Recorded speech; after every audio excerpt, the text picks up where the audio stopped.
Welcome to Season 7 of the Pulse Podcast. I'm Bo Hansen, and I'm thrilled to be back as host again this year, and we're kicking it off with a bang. This is one of the most important things the Code Council does, and that is code development. We've got some great guests lined up for this conversation. In fact, they were so good and so interesting, we decided to break what was supposed to be one episode into two. So today we're going to talk about the code development process itself, the nuts and bolts, and hopefully you're going to walk away with a few tips and know how to get involved and how you can propose code changes yourself. Our next episode will be Tales from Code Development, and there are some great stories there that will also teach you a lot about how this all works, and I mean that honestly. This episode has taught me so much. A quick note. We taped this back in March, but you'll hear some references to the committee action hearings in Orlando, which are April 26th through May 6th. So obviously, depending on when you listen to this, those may be in the future for you, the present, or the past. All right, I'm going to rattle off 4 things you need to know right up front so you know what you're in for on this episode. First off, if you've never experienced a code development process or you have inspectors on your team who have never experienced it, you're going to want to hear from John Terry. He talks about this being the best educational process you can possibly participate in. And in his words, not mine, the reason I know so much about code is because I sat through the hearings for why the code exists. That's good. Second, Beth Tubbs and Russ Manning joined us from ICC, and they're going to walk us through the process of how to participate. And this was incredibly practical, guys. One takeaway I personally had is that your membership needs to be attached to a government entity if you want to participate in the final vote. That's important. And the third, you're going to hear us talk about CDP access. If you've never done so, log in and look around with that platform. Familiarize yourself with the process and the changes coming down the pipe. With today's technology, we don't have to wait until 2027 codes drop. We can begin reviewing and even engaging at this very moment. All right, lastly, and this is gold. Honestly, this might even be bigger than the code development process. Listen to this absolute gem from Jeffrey Shapiro. He's going to be talking about presenting code changes or even interacting publicly with the changes. And he said this: I try to apply 2 rules before speaking. Rule number 1. Is the conversation going the direction I want it to go? And if it is, I don't need to speak. Then rule number 2, if it's not heading in the direction I want it to go, then I ask, am I going to be able to offer something new that potentially changes the outcome? Man, that's good stuff right there. Y'all are going to enjoy this one, I promise. Here's part 1. Let's get it going. Today, I'm joined by Russ Manning and Beth Tubbs, and Russ is the Senior Vice President of Technical Services of the International Code Council, and Beth specifically is the Vice President of Codes. How cool is that? In Technical Services for the International Code Council. Guys, welcome to the show. I'm excited to have this conversation with you. There's so much I don't know in the code development world, and so when we get to peeling back this onion and really diving in, I'm going to be probably just as much or more like our audience of asking genuine questions, trying to learn and understand this process. In fact, my first experience was actually this past October in Long Beach, and I was floored by how many people participate in that process. Yeah, it's a lot. If you look at the folks that are participating in person or remotely throughout the course of a cycle, it's thousands of people that are involved. It's pretty impressive how many people put time and energy into the code development process, which I think speaks to the credibility and the integrity of ICC's code development procedures. Couldn't agree more, and that's exactly where I really want to dive into the weeds here. The development cycle, can you start with that? Can one of you explain to everyone what that typical cycle is for code updates? I'll make an attempt at it. I was doing it yesterday, and sometimes it's a lot of information. We publish the codes every 3 years. And in that 3-year process, we've also, on the side note of this, we've changed our process over the last year or so. We're been transitioned a little bit. But essentially, we have so many code changes that come to us. We split it up into a couple cycles. So we have Group A, which is 2024. Group B is 2025. And I'll get into the details of sort of the steps in that piece. And then in 2026, we will have a public comment hearing for both Group A and Group B proposals. So in each group, we do the same thing where we have a proposal deadline. We receive them, we process them as technical staff and post them. And then we have our first committee action hearing in April, May, depending on the year. And then once the outcomes from that are made, the committee actions are posted in a report on committee actions. And then people are able to send in comments on the committee process for the next hearing. Committee action hearing 2 is which you attended in Long Beach for Group A, where the committee considers further comments, whether somebody didn't agree with their decision or they modified it or something like that. And then once that phase is complete, we then accept public comments. And then we'll wait till 2026 for that next hearing to hear Group A. And we do the same thing for Group B. Right now, we're in Group B and we're processing proposals and we'll go through essentially the same process. And we split it really sheer numbers. The committee hearings are like 10 days long. Generally, we have 2 sets of committee hearings for each cycle, and then we end with a public comment hearing. And then most importantly, at the very end, after public comment, we also have online government consensus, which basically is whatever comes out of public comment. Only those items that were on the agenda there will go to our governmental members for online vote if they weren't able to attend. So it opens it up to jurisdictions that can't always get there. So they're given a couple weeks to vote on proposals. And then ultimately, that's the final vote for the cycle. And we work on the publication process for that next edition, whatever it may be. So Group A really has nothing to do with actual groups of people. It's just that's the year that you're in, right? Yes. Okay. Yeah, so we have 15 different code development committees, and we take all of the sections of the I code and we break it into different committees of responsibility. And Group A just happens to be the set that's going in the first year of the cycle. Group B is the set that's going in the second year of the cycle. Got it. And that's how the code is updated in total across that 3-year period. Is there a pre-submission process for the initial proposals, or is that in fact Group A? Yeah, so Group A covers a certain section, a subsection of the codes, and Group B covers the other part that isn't covered in Group A. And so what happens is we have a call for code change proposals for those sections of the codes that are going to be covered in Group A, and we take those comments. It works out to be about 1,000 different code change proposals that come in for each group.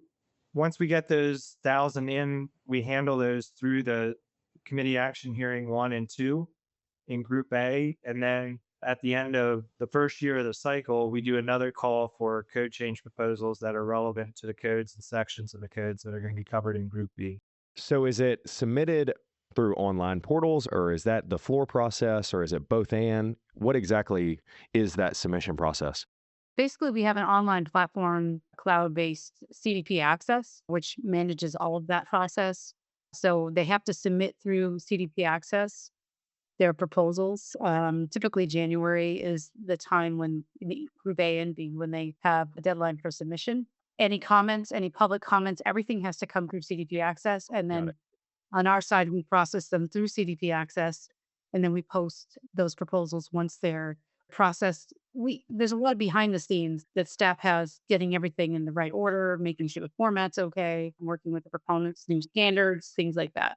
When we get those code change proposals, and that becomes the basis of the agenda for that particular hearing cycle. People can use CDP Access to put modifications in, but once the window closes for the code change proposals, that is the basis of the agenda for what we're going to actually cover and what's available.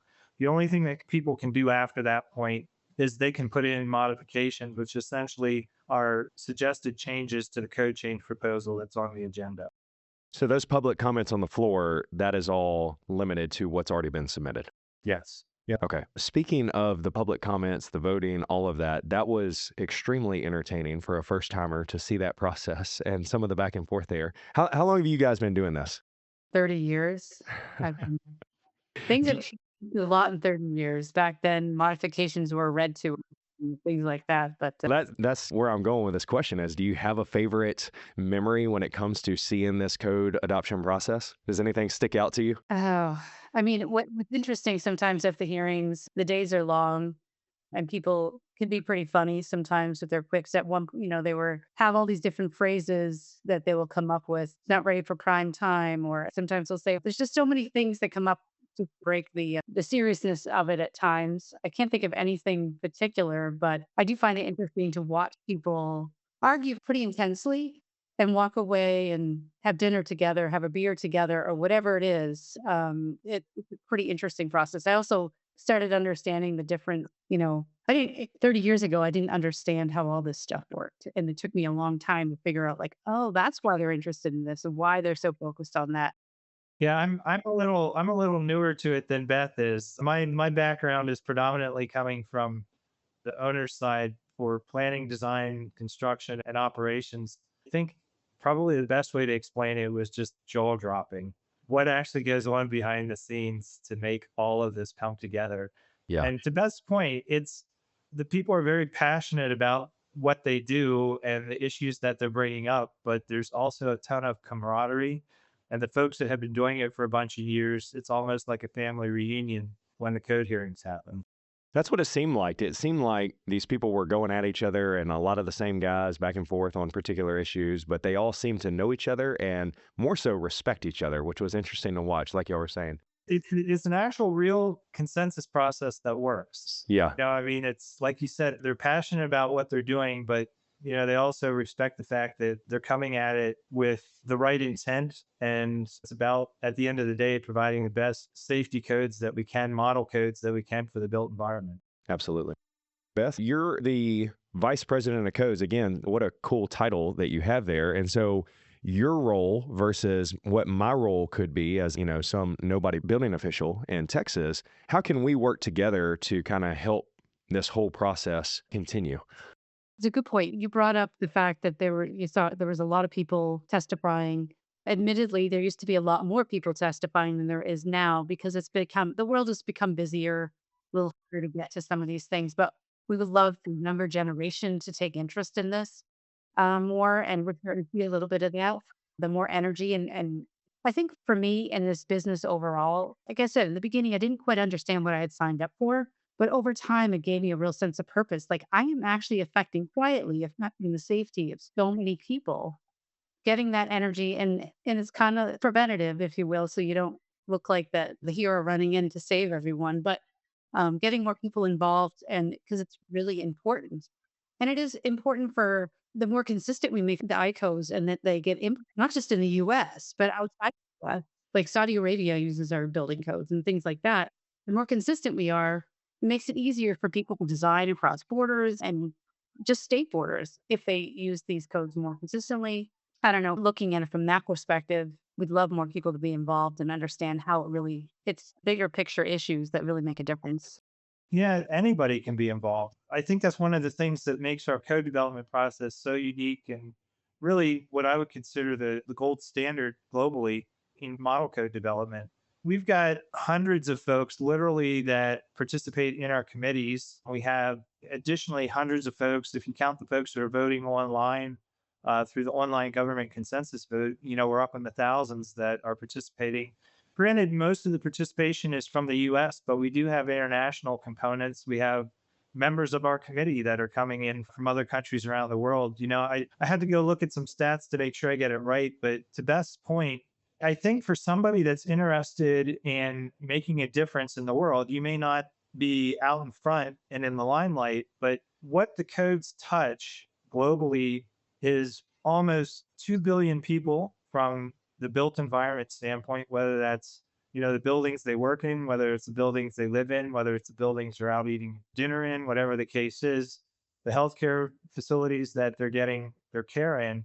That's what the contribution is that people are making. It's pretty awe-inspiring to know that at the end of the day, there's hundreds of millions of people out there that you're helping, and they may not know you're helping, but it's something that when you get home at the end of the day and you say, what did I do? It's pretty awe-inspiring to know that you helped that many people and touched their lives. And that's the segue to, I think public involvement is crucial in the process to ensure these codes are really practically serving the public interest. Russ, you were talking about this, really understanding what the needs are out there.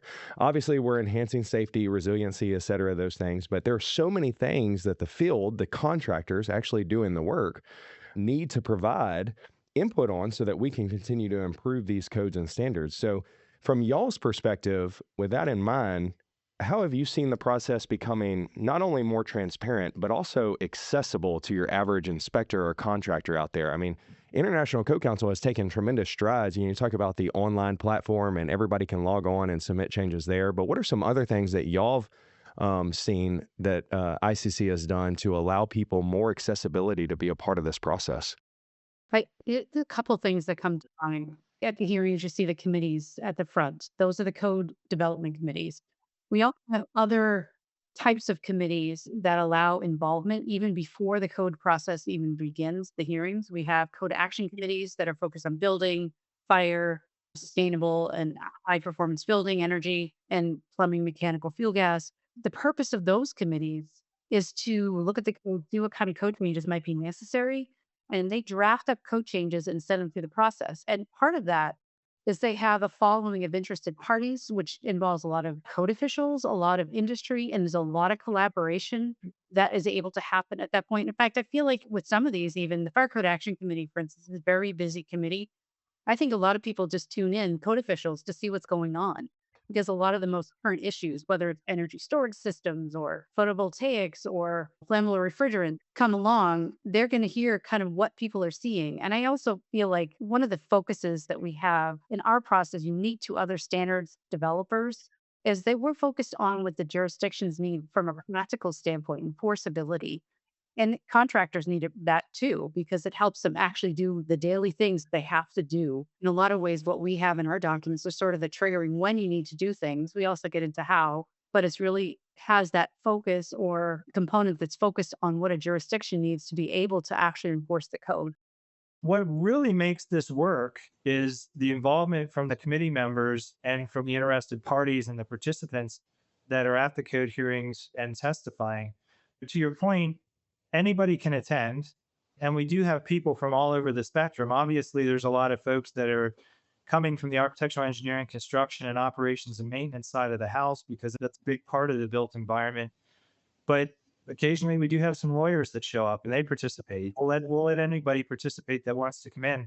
It depends on the subject matter that's being discussed at the codes as well. As an example, during our Group A hearings, there were some code changes that pertained to the market sector that is really Airbnb owners. And we had a contingent from the Airbnb community that was there that was up and testifying before the committee to give them their perspective, which talks to Beth's point. It's not just about having something that's technically right. It's about how do we have something that's technically right, the best solution possible for safety in the built environment, but how do we implement it and what's the impact on the people that are living in those spaces? Younger generations are listening. You don't have to have 30 years of experience to participate in this. If you're interested in a subject matter, or if you are, a new architect, a new engineer, or someone coming out of the trades or a college degree that relates to the architecture, engineering, construction, operations, safety for the built environment in any way, shape, or form, there's tons of opportunity to get engaged, get your feet wet, and start learning how the process works. And I guess the only thing I would warn people about is we joke about people becoming code geeks. You get a little bit of the Kool-Aid and you get hooked. It's funny to watch some of the younger kids, and I call them kids. They're adults just right, at the beginning of their career. They're getting into the code hearings. And they're a little nervous about getting up there and testifying and trying to figure out how to participate. But once they get up there and they get a little taste of it, they get all excited. And that's really cool to see. Actually, want to add to that too, like you were talking about, Russ, it's like that mentorship. Sometimes we have some new younger folks coming in, which we love, but sometimes they really have some very idealistic things that they really want to do, and they're all great things. And they may be completely on the opposite side on the topic, but the mentorship that will happen from the other side is amazing to watch. I mean, a lot of times staff is sequestered to the front when we're at the hearing, but I watch all this networking going on, and they really, even if they completely disagree with somebody, will take them under their wing and work with them. It's fascinating to watch because I think when people then learn from that, then they become far more successful in the process and hopefully will stick with it. It's good to have more than one side to the story and hear both sides and come up with a compromise. But the mentorship I find is amazing to watch when new people do enter the process. All right, so I'm motivated and I'm a code council member, but back in October in Long Beach, I found out my account didn't list me as a government voting member. And is that the appropriate term, voting member? Yeah. So there's through the code process, there's a couple different stages where people vote and who makes the decisions. When we're in the group A and group B, that's where we have the committee hearings and there's a committee sitting up on the dais. Those folks apply prior to the 3-year cycle and then they get selected and appointed by the ICC board of directors. But that's a mix of folks. I mean, it includes code officials, designers, builders, manufacturers. I'll even say special interests, different groups, whether it's, somebody coming from like the home builders or somebody that's coming from another association, that they get selected for that. And one of the key parts is that we want to have balance in the committees. Not only do we get a lot of balance and expertise through a wide variety of subject matter experts that are testifying, but we make sure that we have balance on the committees as well. Those are the folks that actually vote. You don't have to be a member of ICC to be on the committee. You don't have to be a member of ICC to participate in any of the code hearings, or any of the other committees that we talked about. But when we get to the public comment hearings, that's after we've gone through both Group A and Group B, 2 CAHs, the committee action hearings.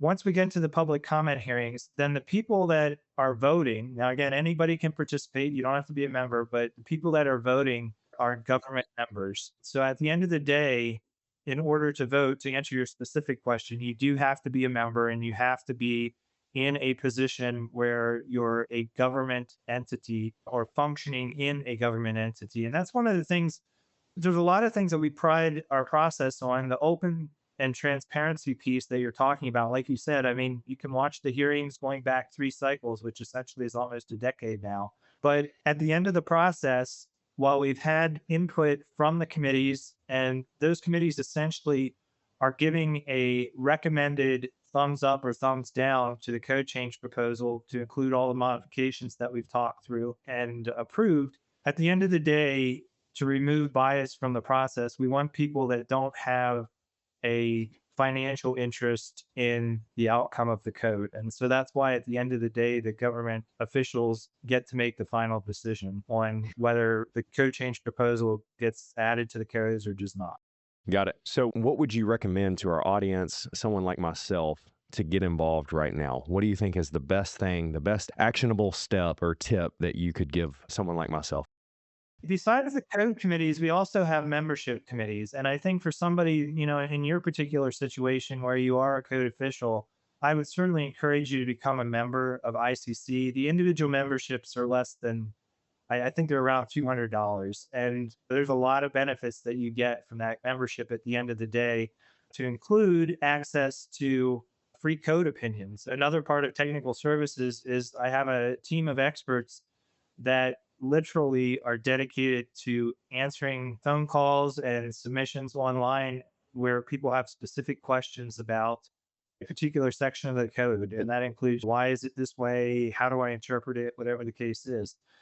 So the membership fee is almost inconsequential because we give you a whole lot more back that makes it something that is worth doing. But if you get involved in that, we have membership councils that are not part of our group, but you can participate in that and sort of get familiar with what members can and can take advantage of in the system. But there's a million ways to get involved. And if nothing else, if somebody else is listening to this and wants to know how to get involved, take a look at our website, iccsafe.org, and look for our committees. We've got information there. Send us an email. Tell us what you'd like to try and do, and we'll find a place to get you engaged. Beth, what about you? Any tips for maybe the younger generation out there? I think opportunities like the code action committees, sometimes we have ad hoc committees. We've had one on energy storage, to become an interested party, if nothing else, to listen in, start hearing the kinds of conversations happening. If nothing else, you find out some of the issues that are out there that are really affecting whatever area you're interested in. Watching the hearings, I was joking about maybe people could have watch parties, actually, sit in the office somewhere and they could all have lunch and watch the hearing. It'd be more entertaining than this year's Super Bowl. So Potentially, yes. Yes. Yes, we put it on the TV in the lunchroom and let everybody enjoy it during the lunch breaks. yeah. I would say too that, something else I would just encourage people to do is, if you have an interest, like Beth said, get involved as an interested party, but don't be afraid to ask questions. All of us in this business, we learn by asking questions. We learn by doing, whether you went through an education for this or not. all of us, as soon as we come out of that education, it's on the job training and participating in this stuff. You get to meet a lot of people, some who have done it a little bit and some who have done it a lot. And those connections help you build your career. Absolutely.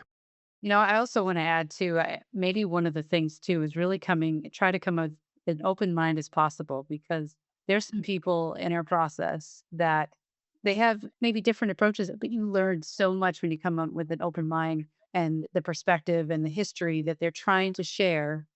There's a lot of experience and a lot to learn from.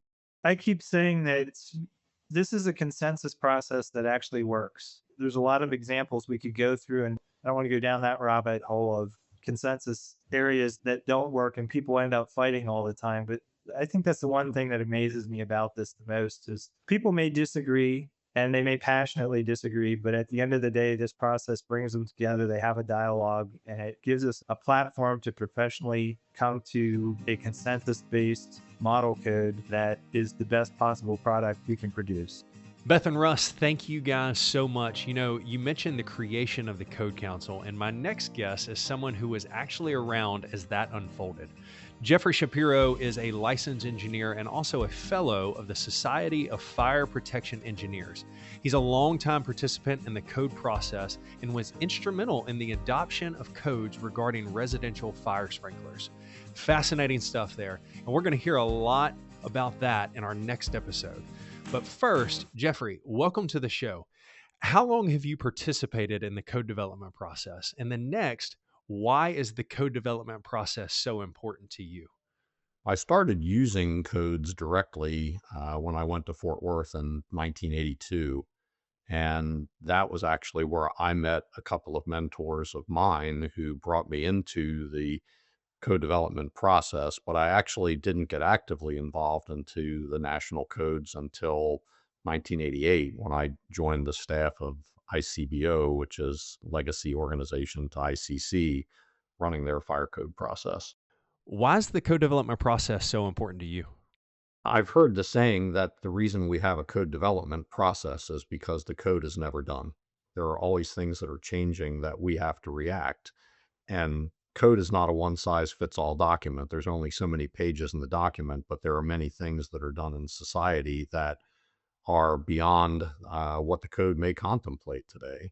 So in my career, there have been huge changes in the code development process. For example, in 1985, semiconductor manufacturing was just getting started, and we had no code regulations to address how to build a semiconductor manufacturing facility. They needed a huge open fabrication area with at least 3 levels that were interconnected without fire separations. You couldn't build that under the code. So a group of people from the industry developed essentially a model alternative method that was floated in jurisdictions where semiconductor manufacturing facilities were being built, primarily California at the time. And 3 years later, they brought that to the model code development process and created the entirety of a chapter in the International Fire Code on semiconductor manufacturing facilities. 3 years later, that grew into the inclusion of comprehensive hazmat regulations in the model fire and building codes. We honestly had, up till 1988, we had very little governance in the model codes for hazardous materials. And the original regulations in 1988 have evolved incrementally to address changes in everything from semiconductor fabrication to chemical processing facilities.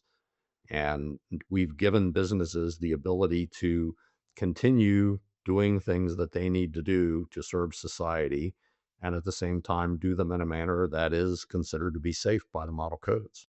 Describe the process. You've had success with your sprinkler efforts in a couple of ways. So describe that process of getting one of your proposals across the finish line. What was that like for you? There's 2 parts to the code development process. And I think before I answer your question, I want to address something that's really important. The code development process is a consensus process that needs a lot of different viewpoints in order to get good results. And one issue that we have is there are people who come into the process as I call one issue wonders or one idea wonders. They only look at one aspect. They represent a manufacturer, or they represent a fire department, or they represent one singular interest, and they don't say anything on other issues that they may have very valid input on that would help the process. So I think it's incumbent on everyone in the code development process to not just be involved in what interests you from a personal or proprietary perspective, but to be a participant in all issues. That's how you build credibility. People in the process will see that you're a player, you're involved, you're engaged, and you're not just there to speak on that one issue that might be the one that you're being paid to be involved in or that is your singular interest area. It's very important for people to be involved in the whole process, not just one piece. The other point I want to make is you're there not just to speak on your code changes, but there are other changes submitted by others that need that input too. So you're there to advocate ideas, you're there to participate in the ideas of others. On your ideas, if you have an idea that you want to advance, it's important to do some research on what the code currently requires. If you're changing something that's there, know why it was there in the first place. Go back and find out, when did that go into the code? Why did it go into the code? Who was involved in putting it into the code? It's amazing the benefit that you have of 50 years in this business is people start changing sections of the code based on an interpretation. And someone such as myself, who's been around long enough, can say, wait a minute, that's not what was intended by that section. You're changing it in a way that's inconsistent with why it was there in the first place. So it's very important to know the background of what you're changing, or if you're adding something, why it needs to be in the code. And then you need to write a really good code change proposal that's concise, well organized, and you need to write a really good, concise reason statement. I write my reason statements with the expectation that somebody in 50 years is going to go back to that code change, read my reason statement, and I want them to clearly understand why I did this and what was intended.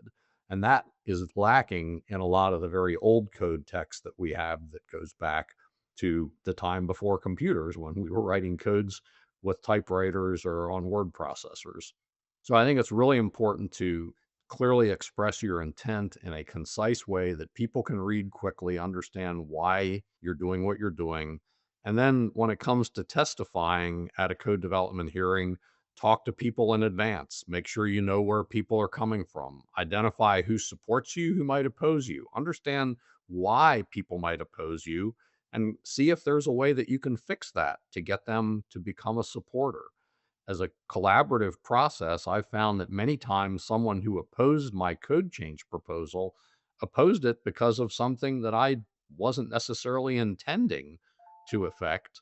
Let's present your viewpoint, they present theirs, and the consensus opinion is not unanimity, but it represents a consensus of the majority, in some cases a supermajority of the people who participate in the process. That was all extremely helpful advice. I assume one of the things you spoke on, identifying the opposition, you mean away from the microphone, right? Sometimes it happens at the microphone because you can't identify somebody who might oppose you. Have you seen many flipped at the mic? Yes. I've personally experienced cases where somebody came up in opposition to something that I was doing in a code change. And in rebuttal testimony, I explained in 1 minute or less why their opposition was either incorrect or not well-founded. So it definitely happens. People will misread things or they'll act based on an understanding that may be incorrect. And I'll give a tip of the hat to John Terry and the moderators. They do a really good job of keeping track of the discussion and making sure that people stay on track, on point, and in rebuttal testimony, make sure that people have an opportunity to rebut what was previously stated and hopefully not get into new discussions. Have you ever seen someone who brought a code change, their opinion flipped at the mic? I've had people go up and bring a code change and watched them withdraw their code change at the mic based on opposition testimony that explained that they were incorrect. Now, I will Wow. say for me personally, if I read a code change proposal in the monograph and I can see that it's flawed, I'll reach out to somebody and say, hey, were you aware that this, and they may adjust it with a floor modification, or they may actually just withdraw the proposal depending on what it is. But that's the benefit of the contact information being published in the monograph, is you have an opportunity to speak to people in advance of the hearing and In that regard, in many cases, you can identify people who are going to have an interest and resolve problems in advance. But there's always cases where somebody goes up to the microphone intending to sandbag a proposal. And in some cases, it's effective. Some Yeah. cases not.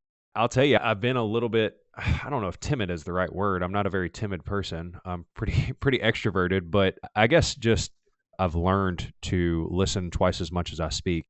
In the process of advocating a code change or advocating a position within the code development process, I try to apply 2 rules before I speak. Rule 1, is the item going the direction that I think it needs to go? If my assessment is that it's headed in the right direction, then I may not speak because I don't need to speak. And then if it's not headed in the right direction, then I ask myself the question, am I going to be able to offer something that potentially changes the outcome? And I have to basically pass both of those gates before I'll get to the microphone. Now, that's for me because I already have a relationship with the process. People know me. But in order to get to the point where people do know you, you also have to factor in, is there something meaningful that I can add to the discussion? So even if it's going the right way, and even if you can potentially influence the outcome, if there's something that you can change or offer that's simply meaningful for participants to know, then it's okay to speak in support. So for a new person, that's the third parameter that I suggest considering. Is it going the right way? Can you change the outcome by offering something? Or if you're new, is there something meaningful that you could offer even if it is going the right direction? Love that. So that's what I would give you personally. The sit back and listen is a very good strategy, but it somewhat prevents you from getting on people's radar. If you're really smart and a good listener and you don't offer anything up, that's the right thing to do, except nobody even knows you were there. So you do have to assess It's a good point. participating at a certain level and be a little bit more vocal.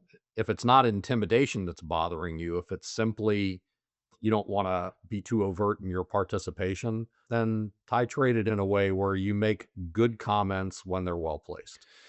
All right. Well, Jeffrey, thanks so much. Like I said, be sure to catch our next episode about tales from code enforcement because Jeffrey has some great war stories that you're not going to want to miss.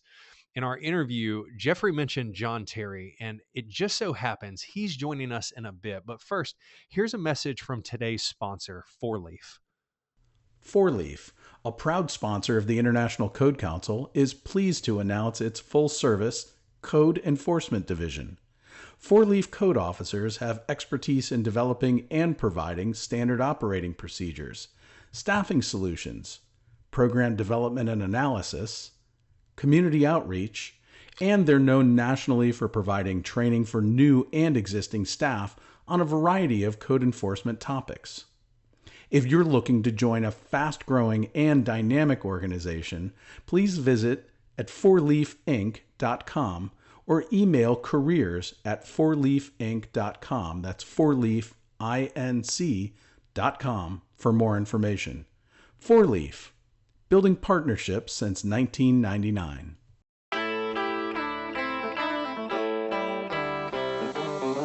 My next guest is John Terry. Now, John, you've got a pretty illustrious history in code development. You've seen a lot, done a lot. Give us the elevator pitch.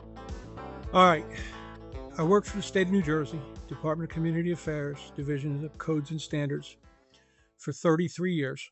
I started on a whim. I worked for a small construction company, and on weekends, I worked in a delicatessen because I couldn't make ends meet with the money I was making for the construction company in early 80s, 82. And I ended up getting a position with the department in what was called their new home warranty program. I'm a degreed mechanical engineer. So I worked on HVAC systems for existing single-family homes that were under warranty. That was my first real deal into a little bit of code enforcement. Then I got my licenses, and they moved me over to construction project review. And at the ripe young age of 23, I'm doing plan review on the casinos in Atlantic City. It was like, wow, how the heck did this ever happen? And then I went from frontline code enforcement to what was a unit in the director's office called Code Assistance and Code Development. And my job was basically to follow the code change process and work to adopt the National Model Code. At the time, it was BOCA. So I would review it and determine whether or not there were changes that needed to be made, obviously at the approval of my supervisor. And as things morphed, by the time I retired, I was the assistant director of the Division of Codes and Standards, several hundred people that reported to me. But it is a great position because I had the opportunity to deal with people that were doing frontline code enforcement, but I also had the ability to keep my hand in the code development and code interpretation portion of it. So I've been going to hearings for over 30 years. I've been moderating for almost 20. So I've been around. I'm a code geek. It's what I do. I consider that a term of endearment, but I fell into it by mistake. But I was fortunate enough to be able to do something I really liked for over 30 years. In your own words, talk to us about the importance of the hearings and the overall code development process. Again, not from a technical standpoint, the minutia of it, but from your experience, why is this important? Well, it's interesting.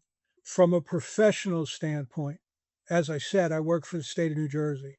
New Jersey adopted the most recently published model code. We tried to do it every 3 years. There were some anomalies, but for the most part, we did it every 3 years. And the reason I tell you that is every once in a while, a state legislature would come up with I say crazy idea, but come up with the idea to try and make a technical change to the code through the regulations in the state of New Jersey. See, New Jersey adopts the code with amendments through regulation, not by legislature. And the reason that's important is anytime somebody tried to do that, our argument was very simple. It was, folks, I've said this so many times, the floor of the New Jersey State Legislature is not the place to have the technical discussion on the validity of a code change. This debate needs to take place on the national level with subject matter experts on both sides of the debate. I think I've said that more than once. You know, from a professional standpoint, the process as it's set up, the back and forth between the pro and the con, that validates the code as it's published. My argument won almost every time when I went to a legislator and said, listen, you really don't want to have this debate on the floor of the legislature. I didn't want to tell them they weren't qualified to have the debate, but they're not qualified to have the debate. That debate needs to take place with code geeks, subject matter experts, with manufacturers, with developers, with builders, everybody who has skin in the game. That's the best place for it to be heard. The fact that experts are handling those questions and not legislators. Absolutely. And you have time. Okay. Yes, everybody complains that 2 minutes in support, 2 minutes in opposition isn't enough time. But it's stand up there, testify. You'll realize how long 2 minutes really is. Yeah. 2 minutes is a good amount of time. If you are prepared, you know what you want to say, you want to get to your point, get in and get out. Right. I remember walking in for the first time. You had an entire auditorium filled, laptops were open, forward posture, an engaged audience, speakers at the mic going back and forth, and a committee on stage, not only receiving, but moderating well that grand dance. It was impressive, to say the least. Now, that was almost a finished product, so let's get into the nuts and bolts, the minutia of it. You answered it from a personal level. What about from a back-end level, seeing how the sausage is made? Take us how it gets to that final point. Well, you used the phrase, seeing how the sausage is made. Quite honestly, from a personal standpoint, the only reason that I know as much as I do about the codes is because I sit through the hearings. Right. It is the best educational opportunity available for somebody who wants to understand the code. The knowledge that I gained from sitting through hours and hours and hours of code development hearings was a marketable skill. I can't tell you how many times people would say, where the heck did that come from? So from a personal standpoint, the hearings give you the best opportunity to understand why the code says what it does. The second most important thing from a personal standpoint is network. As you have found, there's a lot of really smart people in this industry. Yep. And having the opportunity to sit next to them in a hearing room, go over and chat with them in a hearing room, that gives you that connection to that individual. So when your back's up against the wall and you need to try and understand a provision and you say, "Hey, you know what? Steve Thomas proposed that code change." Guess what? I can pick up the phone and call Steve Thomas and say, "Steve, this is what I got. Was this what you intended? This is where we are." And he would say, "Oh, no, damn, John, that's an unintended consequence. We need to fix that." Or, "That's exactly what I meant to do. Right. And here's how you should apply it to your situation." So I can't figure out what's more important, the knowledge that you gain or the network that you can create. And they go together. You can't have one without the other. What's the old saying? If you're the smartest person at the table, you're sitting at the wrong table. Man, these code hearings, that's the right table to be sitting at. That table is filled with people smarter than you that want to engage in a in-depth conversation on things that truly matter and impact people's lives, building safety. What about, again, take us behind the scenes. How do they actually work, though? What is the process? How do actual changes come to happen? What does that process look like? Obviously, it starts with somebody having an idea, somebody reading a provision in the code and say, "This does not make sense." My last code change I put in was relative to the need for smoke control in atriums, because I did a lot of atriums in my earlier day. And as I was reading the code, I just scratched my head and went, "This doesn't make sense." So for me, the way I started a code change, I'd ask around. I'd go to my colleagues that I worked with and I'd say, "Hey guys, do you understand this? Does this make sense?" And then once you decide that I'm going to go for it, I'm going to try and propose this change, the ICC has made it incredibly easy on all of us through CDP Access. You go into CDP Access, you can draft your change. One of the greatest things that was included was the ability to collaborate. You can make a code proposal public in CDP Access. You can solicit individuals to give you feedback on that. Send somebody an email. "Hey, Steve Thomas, I got something on CDP Access about atriums. Give me a read. Timmy Rye, give me a read." So you go into CDP Access, you create your code change, you submit it, and then all the behind the scenes action takes place. ICC staff gets those code changes, they correlate them, they determine whether or not they are editorial in nature or whether they are truly code changes. They decide which group it goes to, which committee is going to actually hear it. They publish the monograph. The committees all review the monographs. And then we come to the hearings and we have at it. And if we're not paying attention, which I would venture to guess the large majority of the folks aren't, just because there's so much that goes into it, we can miss so many things. And then here we are in the next code cycle, it shows up and we're wondering where the heck that came from. That's a very, very accurate statement. When I was working for a living, because the state of New Jersey has a lot of votes, I spent an awful lot of time having conversation with my staff and the people that were in the department that had a vote on the online governmental consensus. And I would say, "Hey folks, I can tell you where I am on all of these. That's not telling you how to vote, but I'm telling you where my opinion is. You should take a look at this, read the code change." The OGCV, or the online governmental consensus vote, we have the opportunity to watch every single moment of hearing on that code change. So when the OGCV comes out, it'll be set up where you can watch the testimony for, let's say, G1, General 1. G1 is going to be heard the first time in Orlando this year. Assuming it is unsuccessful, somebody will probably put in a comment for CAH number 2. That'll be heard in Cleveland the end of this year. If someone is aggrieved by what comes out of Cleveland, then it'll be heard again in Connecticut. And then on the online governmental consensus vote, code geeks like you and me can sit down, follow through what happened, watch the video, be an informed voter. I was on the CDP Access Committee as well. And I continued to harp, "Listen, I understand you guys want to have electronic voting. If you're not going to have real-time electronic voting, then you need to be sure that the person voting is an informed voter." So that's why all of this backup is provided with the online governmental consensus vote. But you're right. There are too few people that respond to those. I mean, I've seen the numbers of the actual votes, And yeah, sometimes it's in the 300-400.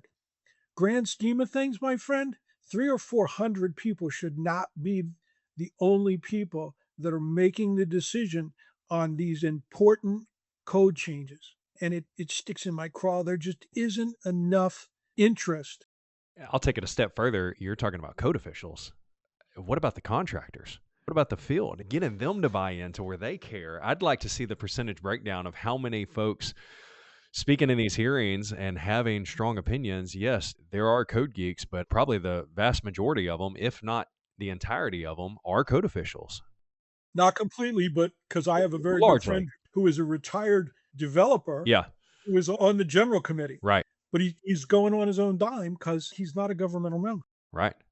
I love what you said about an informed voter. Let's focus on that for a minute. What would you say to someone who's never participated in this process? Reduce it down to a simple, grabbable tip, something that they can start today to be an informed voter, to interact in this process. Here we are in 2025. What would you encourage them to do today?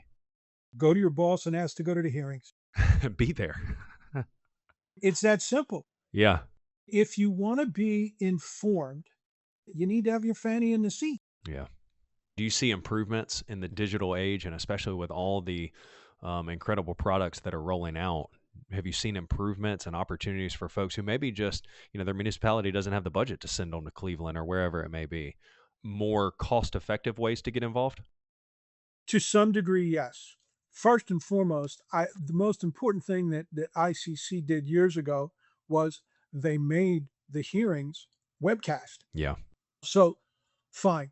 You can't sit in a hearing room for 10 hours, 12 hours in Orlando, but you can give me 4 or 5 hours on subjects that are important to you in front of your computer screen back in your office.